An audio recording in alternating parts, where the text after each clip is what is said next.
আসন্ন বিশ্বকাপের আগে বড় দুঃসংবাদ পেল আর্জেন্টিনা জাতীয় দলের তারকা গোলরক্ষক এমিলিয়ানো মার্তিনেজের আঙুল ভেঙে চোটে পড়েছেন।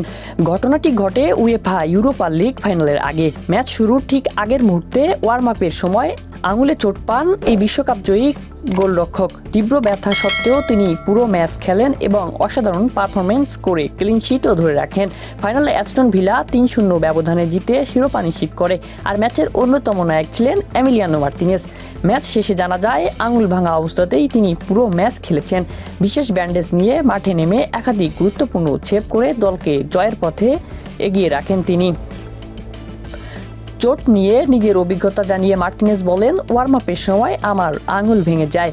বল ধরার সময় সেটি বারবার সরে যাচ্ছিল, কিন্তু আমি চেষ্টা করেছি মানসিকভাবে শক্ত থাকতে। তবে বিশ্বকাপ নিয়ে আশঙ্কার মধ্যেও তিনি আশাবাদী। মার্তিনেজ জানান, এখন আমি শুধু এই জয় উপভোগ করতে চাই, এরপর পুরো মনোযোগ থাকবে বিশ্বকাপে। এদিকে আর্জেন্টিনার শিবিরে এখন বড় প্রশ্ন, চোট থেকে সময় মতো সেরে উঠে তিনি আসন্ন বিশ্বকাপে খেলতে পারবেন কিনা। মেডিকেল টিম ইতোমধ্যে তার এক্স-রে রিপোর্ট পর্যবেক্ষণ করেছে এবং পুনর্বাসনের অগ্রগতি নিয়েও কাজ চলছে।